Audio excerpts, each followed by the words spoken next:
మనం చదువుకునే ఈ లేఖన భాగము క్రిస్మస్ దినాల్లో అనేక మార్పులు చదివిన లేఖన భాగమే.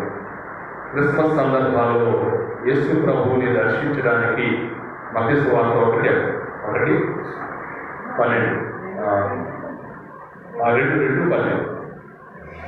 క్రిస్మస్ దినాల్లో యేసు ప్రభువుని దర్శించడానికి తూర్పు దేశం నుండి జ్ఞానులు బయలుదేరారని, ఆయన పుట్టినరోజున నక్షత్రాన్ని చూసి ఆ నక్షత్ర గమనాలను బట్టి ఈ నక్షత్ర శాస్త్రజ్ఞులు, ఖగోళ శాస్త్రజ్ఞులు, ఆస్ట్రాలజిస్ట్ అన్నారు.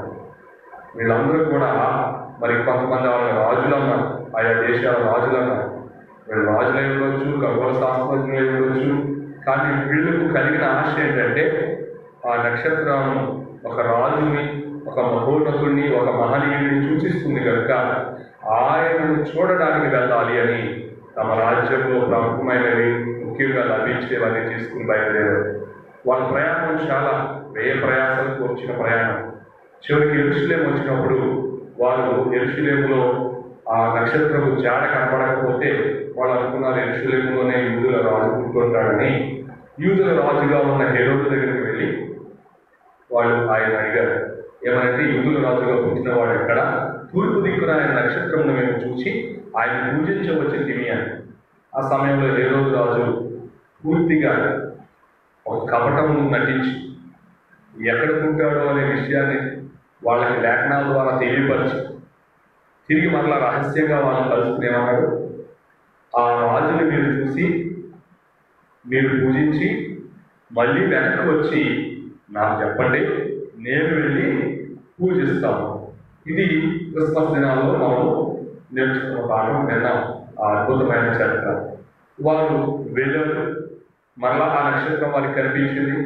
బెత్లెహేములో యేసు ప్రభు వారికి ఉన్న ఇంటి మీద వచ్చి ఆ నక్షత్రం ఆగినప్పుడు వారు ఎక్కడే ఉన్నాడు అని వాళ్ళు ఆ ఇంటిలోనికి వెళ్ళి మరియమ్మ యోసేపును బాలుని చూసి సంతోషించారు, కానుకలిచ్చి ఆరాధించారు.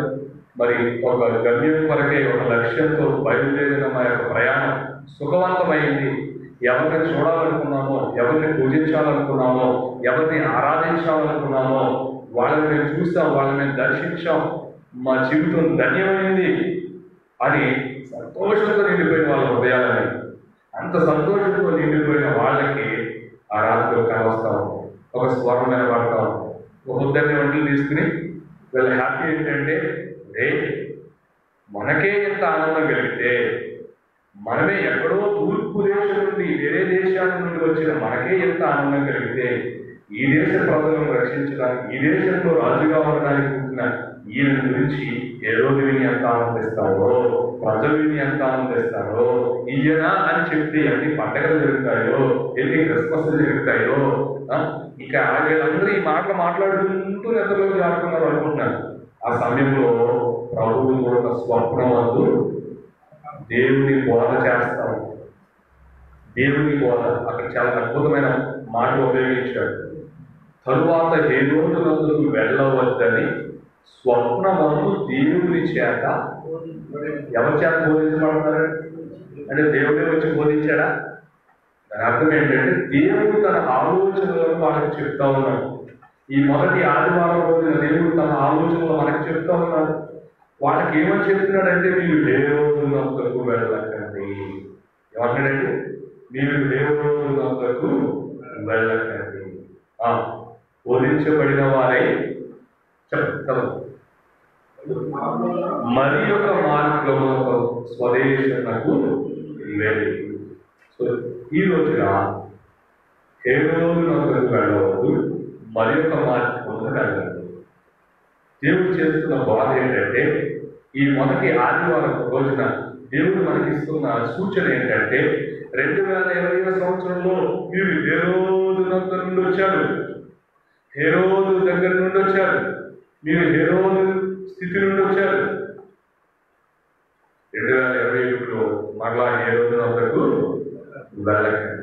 మరి వెళ్ళకపోతే ఎలా ప్రభువా, ఉండకపోతే ఎలా ప్రభువా, అలాగే వెళ్ళకపోతే అసలు వచ్చింది అక్కడ రావడమే పోయి కష్టమైపోయింది, ఇప్పుడు ఆ రూట్ బాగా తెలిసిపోయింది, ఇప్పుడు ఆ రూట్ బాగా అర్థమైపోయింది, ఇప్పుడు ఆ రూట్లో మాకు తెలిసిన వాళ్ళు ఉన్నారు, ఆ రూట్లో మాకు కావాల్సిన వాళ్ళు ఉన్నారు, ఆ రూట్లో మాకు భోజనం పెట్టిన వాళ్ళు ఉన్నారు, ఆ రూట్లో మాకు విడిపించిన వాళ్ళు ఉన్నారు, ఆ రూట్లో మాకు అబ్బో ఎక్కడ ఒంట్లకు నీళ్లు దొరుకుతాయో, ఎక్కడ మేము బస చేయొచ్చో అన్ని క్లియర్ గా రూట్ మ్యాప్ బాగుంది అని దేవుడు అంటాడు. ఆ రూట్లో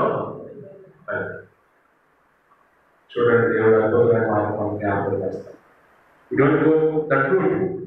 నువ్వు ఆ రూట్లో వెళ్ళదు. అదే ప్రభావ, ఎంతవరకు ఆ రూట్లోనే కదా సక్సెస్ వచ్చింది నాకు, ఎంతవరకు ఆ రూట్లోనే కదా సంతోషం వచ్చింది నాకు, ఎంతవరకు ఆ రూట్లో వస్తేనే కదా నువ్వు కనిపించావు.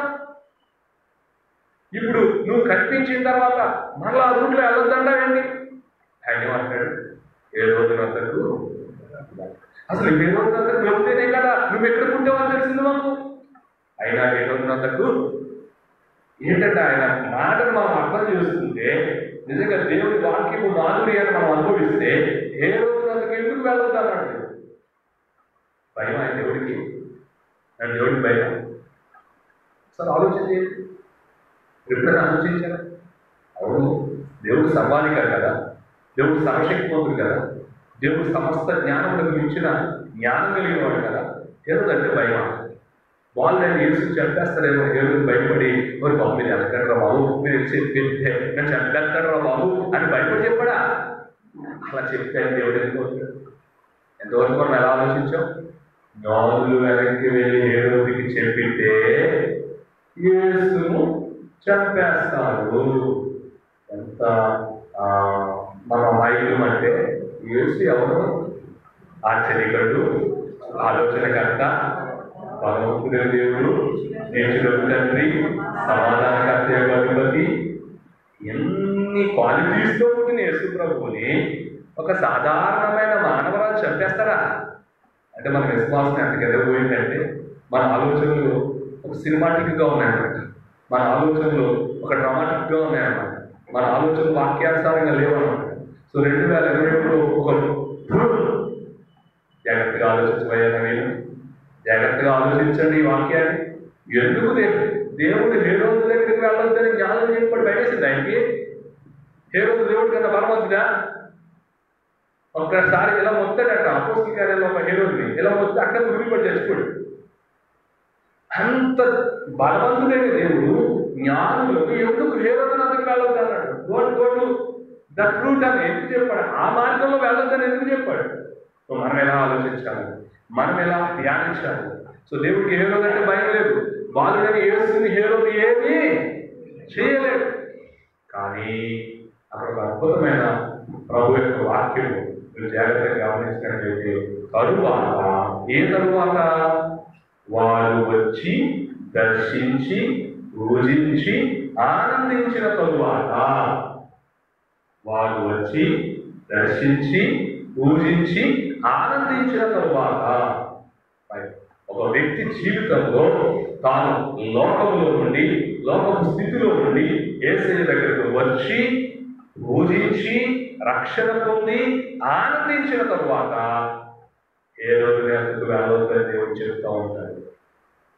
ఎందుకు వెళ్ళొద్దు తక్కువ, ఈరోజు ఏం చేస్తారు తక్కువ, నీకు భయమా, నాకేం భయం లేదంటే మనం ఆయన వెళ్ళొద్దంటే వెళ్ళకూడదు. ఎందుకు ఏ రోజు అనే విషయాన్ని మనం జ్ఞాపకం చేసుకుంటే, మీరు చరిత్రను చదివినట్లయితే రోమా ప్రభుత్వ కాలంలో క్రీస్తు శకము ఇంచుమించు క్రీస్తు పూర్వం 37వ సంవత్సరంలో రోమీయుల ప్రాపకంతో హేరోదు ఈ యోదయ ప్రాంతానికి రాజయ్యాడు.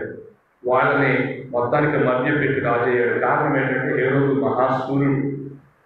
రోమీయుల తరఫున యుద్ధాలు బాగా చేస్తే అతన్ని జనరల్ చేశారు. జనరల్ చేసిన తర్వాత నాకు ఈ ప్రాంతం ఏమంటే పరిపాలించుకుంటారు, మీరు చెప్పినట్టే పరిపాలిస్తారు. సో అతనిని హేరోదు యోదయ ప్రాంతానికి రాజుగా సిద్ధపరిచి అక్కడున్న రోమా అధికారి కుటుంబంలో ఆయన పెట్టాడు. ఈయన ఏం చేయడంటే రోమా అధికారి కుటుంబాన్ని అంతటిని జాయిగా తప్పించేశాడు, చంపేశాడు. చివరికి రోమా అధికారి యొక్క కుమార్తెను వివాహం చేసుకున్నాడు. వివాహం చేసుకుని 2 పిల్లలుగా అన్నాడు. కన్న తర్వాత ఈయన రాజు అయ్యాడు.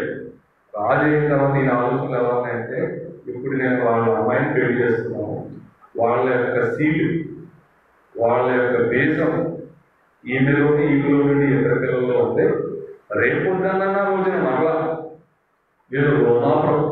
సంబంధమైన వాళ్ళే అవుతారు కానీ హేరోదు ప్రభుత్వంగా మారదు. అని ఏం చేశాడంటే తను వివాహం చేసుకున్న భార్యను చెప్పేశాడు, తన ఇద్దరు పిల్లల్ని.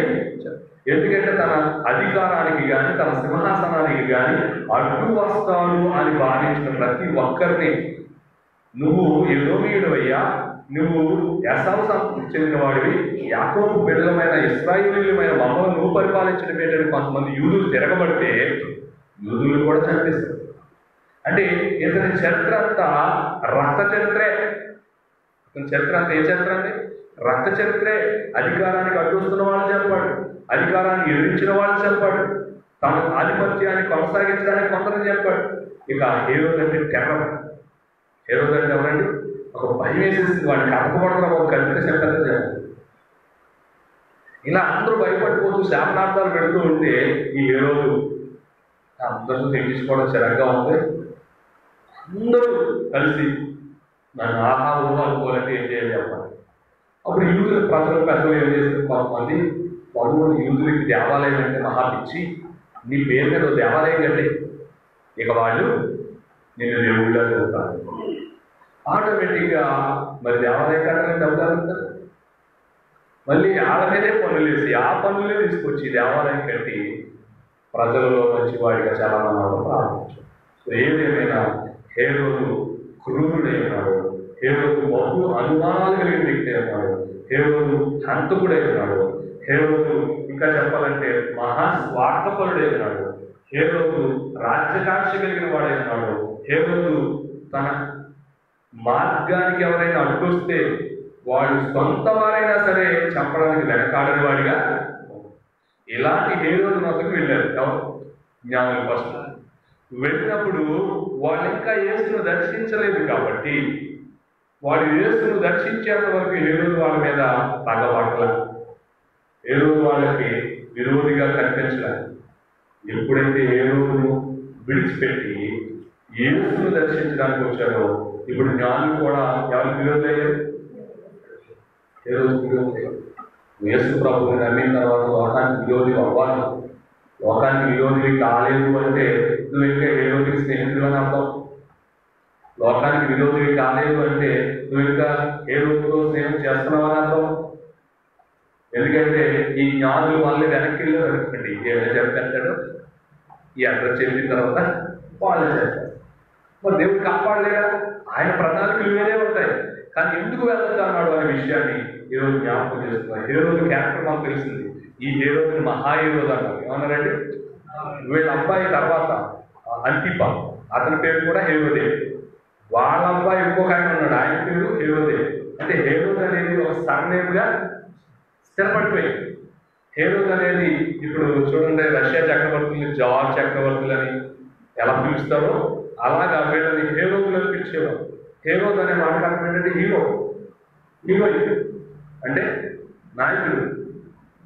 ఒక ముఖ్య నాయకుడిగా ఆ పదాన్ని వాళ్ళకి టైటిల్ ఇచ్చేవారు. సో మొదటి హేరోదు యేసుక్రీస్తు ప్రభు వారు జన్మించే సమయానికి ఆయన వయసు ఎంత తెలుసండి? 69 సంవత్సరాలు. 69 సంవత్సరాల్లో నన్ను పడగొట్టేసేవాడు ఎవరో పుట్టాడని ఏం చేస్తున్నాడు? ఆ పసిబాబులు ఎక్కడున్నాడో పట్టుకుని చంపేయండి బాబుని ఆజ్ఞ ఇచ్చాడు. అంటే 69 సంవత్సరాల్లో అప్పటికే తన యొక్క రాజ్యకాంక్షతో ఎన్నో భావాలు చేసిన ఇద్దరు చివరికి తన సింహాసనమును లాగేసుకోవడానికి ఎవరు పుట్టాడంటే వాడిని పుట్టిన వ్యక్తి ఎన్నాళ్ళు ఉంటాడు? కనీసం 20 సంవత్సరాలు రావాలి కదా. 20 సంవత్సరాలు వస్తే కనుక నిజంగా యుద్ధాలు చేసి ఈ రాజ్యం లాక్కోలేడు కదా. ఒకవేళ 20 సంవత్సరాలు వచ్చే సమయానికి వయసు ఎంత అవుతుంది? 90 సంవత్సరాలు వచ్చేస్తే బతికితే. అయినా కానీ అతను ఆలోచన చూసారా? 69 సంవత్సరాలు వచ్చిన ఏ రోజులైనా ఉన్నారు కదా చూడలేక. ఏమిటో కొంతమంది జీవితాలు ఎంత సూచించినా అంతే. ఎన్ని సంవత్సరాలు మారినా సంఖ్యలు మారుతున్నాయి కానీ అంకెలు మారుతున్నాయి కానీ బ్రతుకులు మాత్రం మారలేదు. అందుకే హేరోదు వద్దకు వెళ్ళకండి అన్నాడు. ఎందుకంటే హేరోదు యొక్క జీవితం అంతా రక్తమైపోయింది. హేరోదు యొక్క జీవితం అంతా నాశనకరమైన పనులతో నిండిపోయింది. చూడండి, హేరోదు గురించి మీరు జాగ్రత్తగా అబ్జర్వ్ చేస్తే మొదటి హేరోదు ఏమో అందులో జంపుకుంటూ పోయాడు. రెండవ హేరోదు ఏమో మరీ అల్లంతో కూడిన ఆటపాటలు. ఇక ఈ అల్లంతో కూడిన ఆటపాటలు ఎంత తారస్థాయికి వెళ్ళిపోయినాయి అంటే ఆ ఆటపాటల్లో ఆనందం ఎక్కువైపోయి నీకేం కావాలి చెప్పా, నువ్వు భలే డ్యాన్స్ చేసావు, నీకేం కావాలి చెప్పా అంటే వ్యవహారం మనకి ఇచ్చేయాలి. రెండో హీరోజీ యొక్క గుణం ఎలాంటిదంటే వీడు మళ్ళీ అల్లచల్లం కాడి నడిపించేయంటే అదేంటి మేము డ్యాన్స్ చేస్తే మేము ఆనందిస్తే ఈ ఆనందంలో పరిశుద్ధిని చంపేది అనుకోలే, ఏం చేసేది అలాగే చంపేస్తారు. అంటే వాళ్ళ యొక్క వ్యక్తిగత జీవితాల్లో ఎంత మాత్రం పవిత్రత లేదు, ఎంత మాత్రం దేవుడి భయం లేదు, ఎంత మాత్రం దైవ సన్నిధిని కూర్చిన అవగాహన లేదు. అందుకే చివరికి వారి చేతులతో పరిశుద్ధులైన బాప్తిస్మ యోహాను చేశారు. ఇక ఈ హీరోలు ఎలా ఉంటాయి, మూడో హీరోలు అపోస్తలుల కార్యాలు కాదు. అతను ఎలా అంటుండే నేనే దేవుడిని అని మాట్లాడు ఎవరు. ఇక ఆయన యొక్క ప్రాపకంలో ఉండే కొంతమంది హేరోదు స్వరం దైవ స్వరమే కానీ మానవ స్వరం కాదు. అప్ప హేరోదు మాట్లాడుతుంది, దేవుడు మాట్లాడుతున్నట్టుంది, దేవుడు మాట్లాడుతుంది అనేటప్పటికీ హేరోదు నిజమే నేనే దేవుడు అంటే బయటించాలి అంటెక్కి దేవుడు గౌరవం నీకు తెలిసేలా చేస్తాను అలాగే వెంటనే పురుగులు పెట్టేసుకో. అంటే నువ్వు బైబుల్లో ఏ రోజులో ఉన్న ఏ క్యారెక్టర్ చూసినా they are not good one. వాళ్ళెవ్వరు కూడా మంచి వాళ్ళు కాదు, వాళ్ళెవ్వరిలో మంచి లక్షణాలు లేదు, వాళ్ళెవ్వరిలో మంచి స్వభావం లేదు, వాళ్ళెవ్వరిలో మంచి అలవాట్లు లేదు, వాళ్ళెవ్వరిలో మంచి ప్రవర్తన లేదు.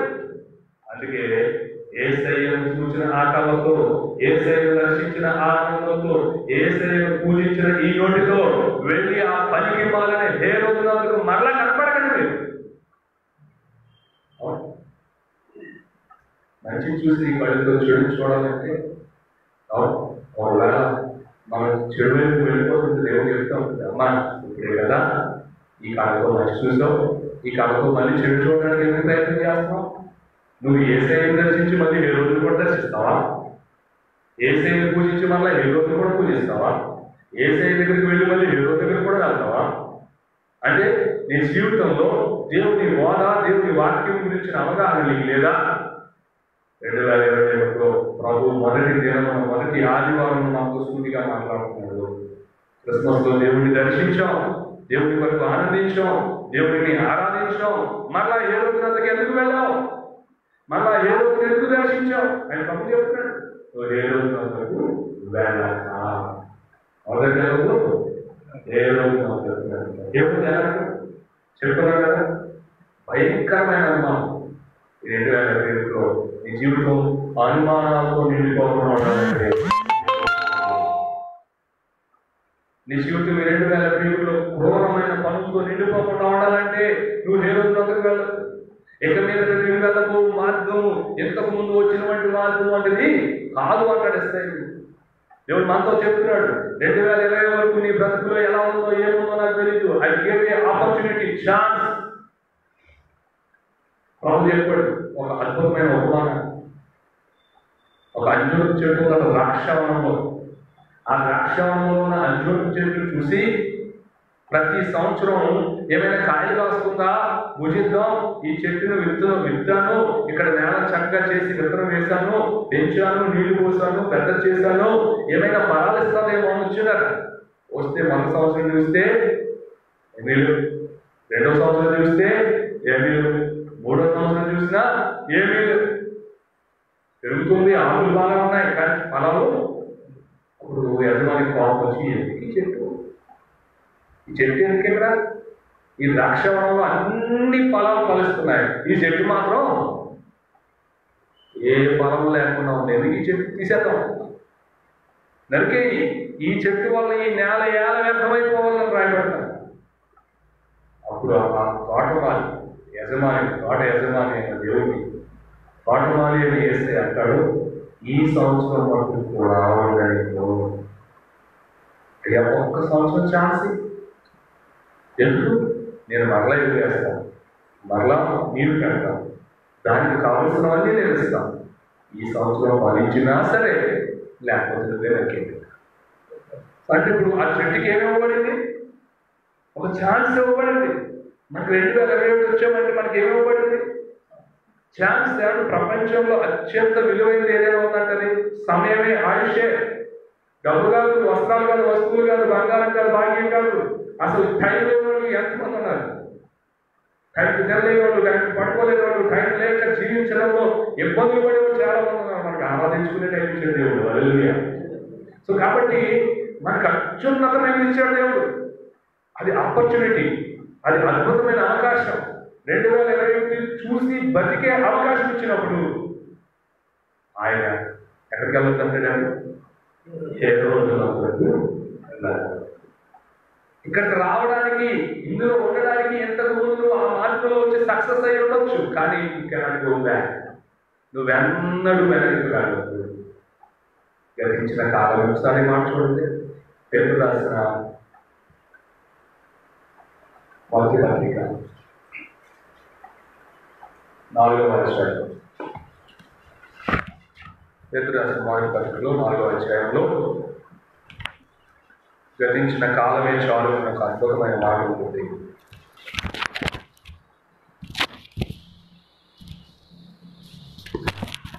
ఉందమ్మా?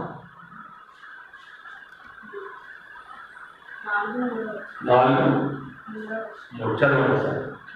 మీరు మనము పోకిరి చేష్టలను, దురాశలు, పేతురు మొదటి పేతురు 4వ అధ్యాయము 3వ వచనం. మనము పోకిరి చేష్టలు, దురాశలు, మద్యపానము, అల్లరితో కూడిన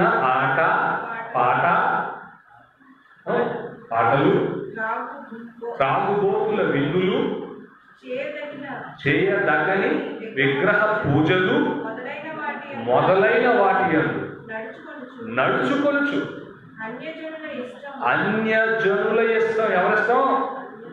దేవుని ఇష్టమా మనం చేసే పనులు? దేవునికి ఇష్టమైన మనం చేస్తున్న పనులు? ఏ రోజునందుకు వెళ్ళొద్దని దేవుడు ఆజ్ఞాపిస్తే మనం ఏ రోజునందుకు కలిపేస్తే అలాగా గమనించండి.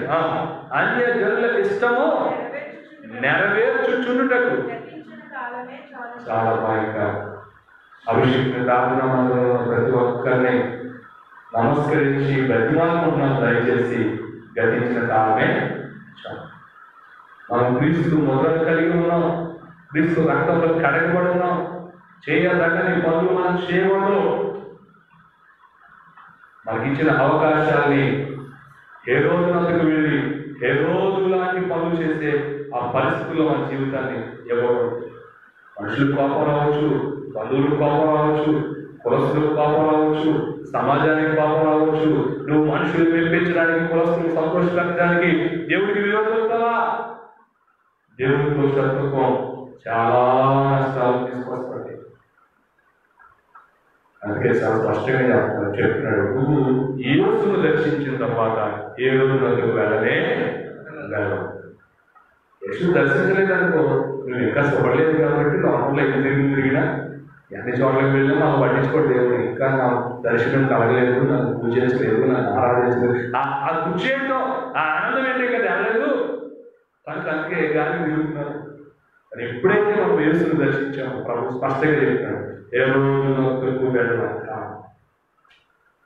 ఈ రోజున మనం ఒక తీర్మానం చేస్తున్నారు, ప్రభు నీ ప్రేమను చూస్తాం 2020 సంవత్సరం, నీ కాపులను అనుభవించాం 2020 సంవత్సరం. అద్భుతంగా ఆయన నిజంగా మేము బ్రతుకున్నాం అంటే తెలిసిందో స్పెషల్ క్వాలిటీ ఇన్ అస్. ఏదో ప్రత్యేకమాలు ఏం లేదు, కేవలం నీ కృప, నీ దయ, నీ ఆశ్చర్యం నా మీద కుటుంబాలు. అది ఎప్పుడు పాల్గొనుకుంటున్నాను. మరి ఇంత అద్భుతంగా ప్రేమించి మాకు అవకాశం ఇచ్చావంటే నేను ఇప్పటికైనా ఆలోచించకూడదు. ఈ 2023లోనైనా మేము నిన్ను మహిమపరిచే ఫలాలు ఫలించకపోతే మాకు మేమే నాయన తీర్పు తీర్చుకున్న వాళ్ళం అవుతాం. మాకు మేమే తీర్పరులుగా మారుతాం. జ్ఞానులకు అద్భుతమైన బాధ చేయబడింది. ఏమని మీరు ఏ రోజు అంతకు బోధించబడుతుంది, ఏ రోజు అంతకు ఏ రోజు చేస్తున్నట్లయితే ఏ రోజు సాతానికి సాదృశ్యమైన. ఎందుకని ఏ రోజు ఆ పెద్ద హేరోజు, మొదటి హేరోజు యొక్క టార్గెట్ ఏంటి చెప్పండి. మనం ఈ వచనాలు చదువుకున్న కాలంలో ఆయన టార్గెట్ ఏంటి? యేసును చంపాలి. ఎవరిని చంపాలి? యేసును చంపాలి. ఇప్పుడు మళ్ళీ యేసయ్య అన్నాడు యేసు ప్రభువుని అభిమానిస్తున్నామంటే, యేసు ప్రభువుని ఆరాధిస్తున్నామంటే, యేసు ప్రభువుని బాప్తిసం పొందామంటే మళ్ళీ ఎవరున్నారు? ఉన్నాడు కదా. ఇప్పుడు ఏ రోజు టార్గెట్ ఏంటి? నేను యేసు ప్రభువుని చంపాలి. ఎలా చంపుతాడు? చంపాలంటే నువ్వు ఏ రోజు దగ్గరికి వెళ్ళాలి. ఏ రోజు వచ్చి యేసు ప్రభువుని చంపడం. యేసుని కలిగిన వాళ్ళు ఏ రోజు దగ్గరికి వెళ్తే వాళ్ళలో ఉన్న యేసుని చంపుతా ఉంటాడు. కానీ ఏ రోజు టార్గెట్ యేసుని చంపడం అయితే, నేను యేసు క్రీస్తును బాప్తిసం పొందిన నేను ఆయన ధరించుకుని ఉన్నాను రామభక్తులు చెప్పాడు కదా. క్రీస్తు యేసును బాప్తిసం పొందిన మీరందరూ క్రీస్తును ధరించుకుని ఉన్నారు. మీరు ఆయన ధరించుకుని ఉన్నారు. ఆయన మీలో నివసిస్తూ ఉన్నాడు. ఆయన పరిశుద్ధాత్ముడు మీలో ఉన్నాడు. మరి ఆయన మీలో ఉండి ఆయన మీరు ధరించుకుంటే ఏ రోజు దగ్గరికి వెళ్తే ఏం చేస్తాడు? పాదాభివందనం చేస్తాడా? ఏం చేస్తాడు? దొరికాడు యేసయ్య. ఆ యేసయ్య డైరెక్ట్గా ఏం చేయలేదు కానీ నీలో ఉన్నాడంటే యేసయ్య చేసేద్దాం. ఖచ్చితంగా నీలో నాలో ఉన్న ప్రభువును చంపడానికి ఈ లోకం అనే హేరోదు, సాతాన్ అనే హేరోదు, ఈ లోకంలో అల్లరితో కూడా అనేక విషయాలు ఎప్పటికప్పుడు గర్జించి సింహం వల్ల ఎవరిని నిలుగుతున్నావు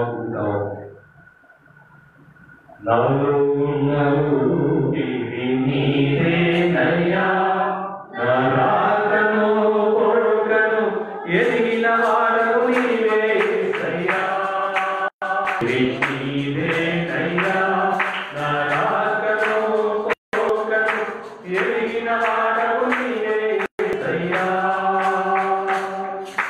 యజమానుడా దయాళుడా, యజమానుడా దయాళుడా,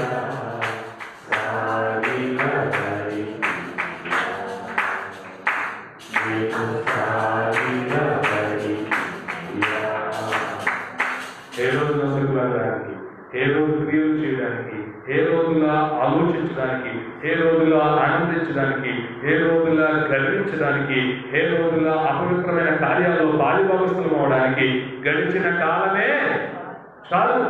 చాలండి. ఏమన్నా ఇంకా కావాలి? ఇంకా కావాలా? ఇంకేం చూడాలి? ఇంకేం చూడాలి? ఆలోచించే. ఈ రోజున ప్రభు ప్రత్యక్షంగా అనేక విషయాలు మన కళ్ళ ముందు చూపిస్తూ జాగ్రత్త జాగ్రత్త జాగ్రత్త జాగ్రత్త చెప్తూ ఉంటే, మనం అజాగ్రత్తగా ఉంటే అలా గతించిన కాలమే చాలు. ఏం చేయాలి? ఏ రోజు వెళ్ళక వేరొక మార్గము. ఎవరండి? వేరొక మార్గం. ఎందుకు వెళ్ళొద్దన్నాడు చెప్పండి. ఏ రోజు ఎందుకు వెళ్ళొద్దన్నాడు? బాగులైన యేసు ప్రభువుని చంపేస్తాడా? వీళ్ళల్లో ఉన్న యేసయ్య ఆనందాన్ని చంపేస్తాడా?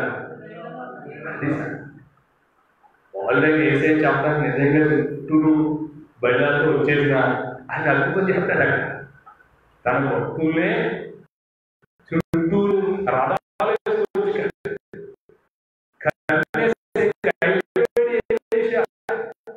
ఇంక ఈ రోజు ఏ విషయం బ్రతకపోయిందంటే అలా ఉండలేదు.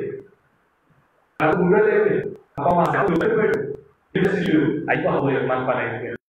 మన పనులండి ఉన్నారండి. ఏ పక్క నుంచి తప్పుకోవడానికి అసలు ఖాళీ లేదండి. అంటే వారికన్నా మన పక్షం ఉన్నవాడు గొప్పవాడు. తన భక్తుడినే అగ్ని రథంలో చేత ఆవరింపజేసి కాపాడుకున్న దేవుడు తన రక్షణ సంకల్పాన్ని నెరవేర్చడానికి వచ్చినప్పుడు తను కాపాడుకోలేడా? మరి ఎందుకు వెళ్ళొద్దన్నాడు? మీరు యేసును చూసిన కళ్ళతో ఏ ఎర్ర వేషాలు చూడము. మీరు యేసును చూసిన మనసుతో ఈ లోపల ఏ పనికి మాలిన పనులు చేయడం. సో ఆకర్షిస్తాయి, ఆహ్వానిస్తాయి, ఆనందింపజేస్తాయి, ఆతృతతో ఆసక్తితో చేయాలనే ఒక ఆలోచన ఇస్తాయి. కానీ నువ్వు ఏ రోజు మరి వేరొక మార్గం నేను వెళ్ళే మార్గము నా యేసుకే తెలియును. నేను వెళ్ళే మార్గము నా యేసుకే తెలియును. ఇప్పుడు వచ్చిన రోజు క్లియర్గా తెలుసుకోలేదు. వేరే తెలిసిన మార్గంలో వెళ్ళొద్దంటారు. ఇప్పుడు వెళ్ళే మార్గం యేసయ్య కోసం. నీలో ఉన్న యేసయ్య ఆనందం, నీలో నుంచి బయటకు పోవడం, యేసు వెళ్ళాలన్న మార్గంలో, యేసు అనే మార్గంలో వెళ్ళాలి. ఆ మార్గంలో వెళ్తున్నప్పుడు ఇంతకు ముందు మన మార్గంలో వెళ్ళిన వాళ్ళు చాలా మంది మనల్ని చిన్నచూపు చూడవచ్చు, నిందించవచ్చు, అవమానపరచవచ్చు. అనుకో పెద్ద పత్రాలు అయిపోయిందండి మన దాకా మాత్రం అల్లంలో కొన్ని ఆటపాటలు చేసి ఇప్పుడు సిస్టర్ ఇలా అంటే ఊరుకుంటారు అవతలు. ఓసారి 2020 చూసుకోమా అని, ఓసారి 2020 that's 2020, this is the 2021, there is no zero. గమనించండి, వాళ్ళేదో అంటారు, వీళ్ళేదో అంటారు. ఏంటి అసలు యేసయ్య ఏమంటాడు ఆలోచించి? యేసయ్య ఎలా అన్నాడంటే ఏంటి మన పరిస్థితి? దయచేసి ఒక నిమిషం ప్రార్థించండి. ఇదే వాస్తవం అంటే ఏ రోజు వెనక నీ కొరకు ప్రాణం పెట్టి, నిన్ను ప్రేమించి, నీ కొరకు సమస్తాన్ని త్యాగం చేసి, తాను సౌకర్యవంతంగా ఉన్న లోకాన్ని విడిచిపెట్టి నీ కొరకు అన్ని బాధలు అనుభవించడానికి నీ మార్గంలోకి ఆయన వస్తే, ఆయన మార్గంలో నడవడానికి నువ్వు ఇంకా ఆలోచిస్తూ ఉన్నావా? ఆయన మార్గంలో వెళ్ళడానికి బదులుగా నువ్వు హేరోదులకు వెళ్తూ ఉన్నావా? హేరోదు లాంటి ఆలోచనలు చేస్తున్నావా? హేరోదు లాంటి ఆనందాలు కోరుకున్నావా? హేరోదు లాంటి ఆ అతిశయాన్ని ఆశిస్తున్నావా? ఈ యొక్క ప్రత్యేక సమయంలో నీ హృదయంలో హేరోదు ఉంటే, ప్రభువా నిజమైన నన్ను క్షమించండి, నన్ను మన్నించండి, నేను సిలువ వేసిన పనులు నా వల్ల జరిగింది, నేను వేగులతో కూడిన కార్యాలు నా వల్ల జరిగింది. దయచేసి 2027లో దాన్ని మరలా రిపీట్ చెయ్యం ప్రభువా. నాయన, నీకు విరోధులు అయ్యే పనులు మేము చేసి మేమేమి ఆనందించగలం, ఆశీర్వదించబడగలం ప్రభు. తాత్కాలికంగా ఒకనాటి సంతోషం కొరకు, ఒక పూట కూటి కొరకు జ్యేష్ఠోత్పాన్ని అనుకున్న ఏసావు లాంటి భ్రష్టుడెవరు మీలో ఉండకూడదని నేను ఈ మాట చెప్తున్నానని చెప్పిన పౌలు ఆవేదనను ఆందోళన